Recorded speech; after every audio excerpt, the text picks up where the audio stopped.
الرحمن الرحیم السلام علیکم ناظرین، آج سبق نمبر 3 ہے ہمارے پاس نحو سے، اور مرکب کی تعریف اور اس کی تقسیم ذرا سا تفصیلی سبق بھی ہے اور بہت زیادہ اہم سبق ہے، اس کو آپ دیکھتے جائیں۔ مرکب کی تعریف یہ کر رہے ہیں کہ مرکب وہ لفظ ہے جو دو یا زیادہ الفاظ کو جوڑ کر بنایا جائے۔ ایک ہی لفظ ہو، ایک ہی معنی پر دلالت کرے تو وہ مفرد ہوتا ہے، دو یا دو سے زیادہ الفاظ آئیں گے تو وہ مرکب ہو جاتا ہے۔ پھر آگے مرکب کی دو قسمیں ہیں، مرکب مفید اور مرکب غیر مفید۔ مرکب عربی میں کہیں تو ما تضمن کلمتین، بالاسناد کے بغیر بالاسناد لگ جائے گا تو وہ مرکب مفید بنے گا، وگرنہ ما تضمن کلمتین یہ مرکب ابتدا میں مطلقاً مرکب یہ کہلائے گا۔ اور پھر آگے مرکب مفید کی تعریف یہ، مرکب مفید وہ ہے جب بات کہنے والا کہہ چکے سننے والے کو فائدہ خبر یا طلب معلوم ہو۔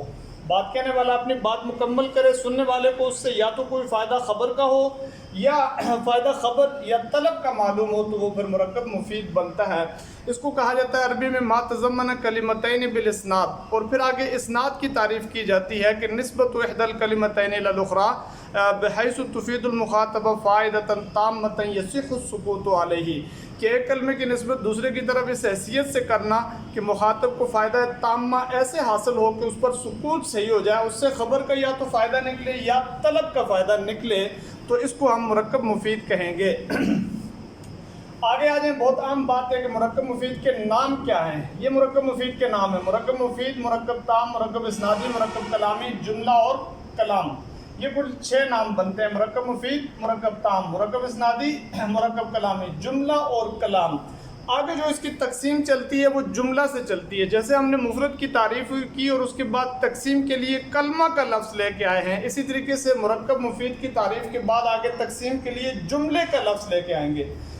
تو جملہ کی پھر آگے اقسام ہیں، یہ سارے اس کے نام ہو گئے۔ اس کو مرکب مفید بھی کہیں گے، تام بھی یہی ہوتا ہے، مرکب اسنادی ہوتا ہے، اس میں اسناد ہوتی ہے، کلامی ہوتا ہے، اس کو کلام بھی کہتے ہیں، جملہ بھی کہتے ہیں، کلام بھی کہتے ہیں، بہرحال۔ تو جملہ کی 2 قسمیں، خبریہ اور انشائیہ۔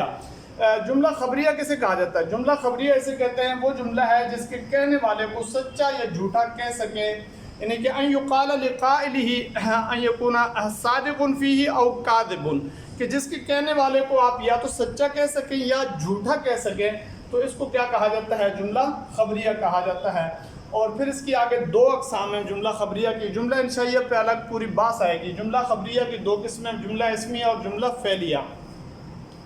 آپ دیکھ رہے ہیں جملہ اسمیہ کی اب تعریف پہ ہم چلے جاتے ہیں۔ جملہ اسمیہ وہ جملہ ہے جس کا پہلا حصہ یعنی پہلا جز جو ہے وہ اسم ہو، دوسرا خواہ اسم ہو خواہ فعل ہو۔ پہلا اسم ہونا چاہیے، دوسرا اگر اسم ہے تب بھی وہ جملہ اسمیہ، دوسرا فعل ہے تب بھی جملہ اسمیہ۔ جیسے آپ دیکھ سکتے ہیں قام زیدن، قائم آپ کہیں تب بھی یہ جملہ اسمیہ ہے، اور زیدن قام کہیں تو تب بھی جملہ اسمیہ ہے۔ ان دونوں صورتوں میں اس کو ہم جملہ اسمیہ ہی کہیں گے، زیدن قام کہیں تب بھی، زیدن قائم کہیں تب بھی۔ اب جملہ اسمیہ کے پہلے جز کے نام کافی سارے ہیں۔ پہلے جز کے نام میں یہ آ جاتا ہے مسند علیہ، محکوم علیہ، مخبر عنہ، موضوع اور مبتدا۔ ترکیبی نام مبتدا ہوتا ہے، منطق کے لحاظ سے اس کو موضوع کہتے ہیں، باقی اس کو مخبر عنہ بھی کہا جاتا ہے، محکوم علیہ بھی کہا جاتا ہے، مسند علیہ بھی کہا جاتا ہے۔ اور اب آ جائیں آپ جملہ اسمیہ کے دوسرے جز کے نام، تو یہ 8 نام ہیں کل: مسند مسند بھی، محکوم محکوم بھی، مخبر مخبر بھی، محمول خبر۔ ترکیب کے لحاظ سے نام یہاں پر خبر ہے، کیونکہ مبتدا اور خبر ہم ترکیب میں استعمال کرتے ہیں۔ منطق کے لحاظ سے وہ موضوع ہے تو یہ محمول ہے۔ بقیہ طور پہ اس کو تینوں چیزیں تھیں وہاں پر، مسند بھی، محکوم بھی اور مخبر بھی، سب کے ساتھ بھی ہی لگ جائے گا۔ مسند پھر مسند بھی، محکوم محکوم بھی، مخبر مخبر بھی، محمول اور خبر، یہ جملہ اسمیہ کے دوسرے جز کے نام ہیں۔ اور اب آپ آ جائیں جملہ فعلیہ کی تعریف پر، تو جملہ فعلیہ وہ جملہ ہے جس کا پہلا جز فعل ہو اور دوسرا فاعل ہو، یعنی اسم ہو کہ وہ فاعل ہو۔ پھر جیسے قام زیدن ہم کہہ سکتے ہیں، قام زیدن یہ جملہ فعلیہ ہے، دوسرا حصہ اسم ہو یعنی فاعل ہو تو اس کو جملہ فعلیہ کہتے ہیں۔ پھر جملہ فعلیہ کے پہلے جز کے 3 نام ہیں: عامل، مسند اور فعل، بس عامل مسند فعل۔ دوسرے جز کے بھی 3 نام ہیں: معمول، مسند علیہ، فاعل۔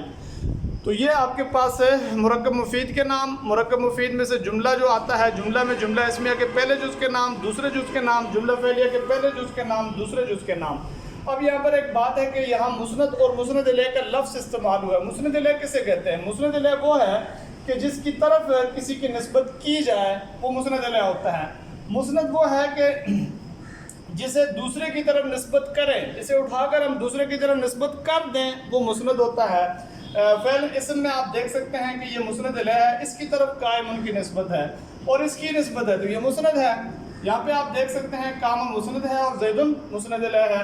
اس طریقے سے یہ مسند اور مسند الیہ کی تعریف بھی آپ کے سامنے آ گئی. اب اسم اور فعل اور حرف تینوں میں سے کون سا جو ہے وہ اسم یا فعل یا حرف مسند ہو سکتا ہے، کون سا مسند الیہ ہو سکتا ہے؟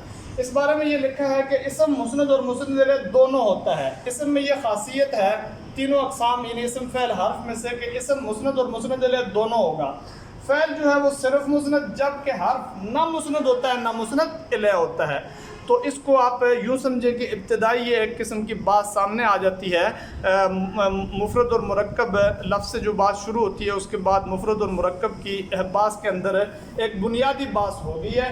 اب ہمارے پاس دو چیزیں رہ گئی ہیں. ایک تو آپ دیکھ رہے ہیں کہ جملہ مرکب کی دو قسمیں مفید اور غیر مفید. غیر مفید کی تعریف یا اس کی باس رہ گئی ہے. دوسرا ہم نے پڑھا تھا جملہ کی دو قسمیں، جملہ خبریہ اور جملہ انشائیہ. جملہ انشائیہ کی باس ہمارے پاس رہ گئی ہے. اب انشائیہ کی باس پہلے کریں گے، اس کے بعد مرکب غیر مفید پر باس کریں گے تو یہ ایک ابتدائی باس بالکل مکمل ہو جائے گی اور پھر ہم مزید آگے باس کی طرف بڑھیں گے. اللہ رب العزت ہم سب کا حامی و ناصر.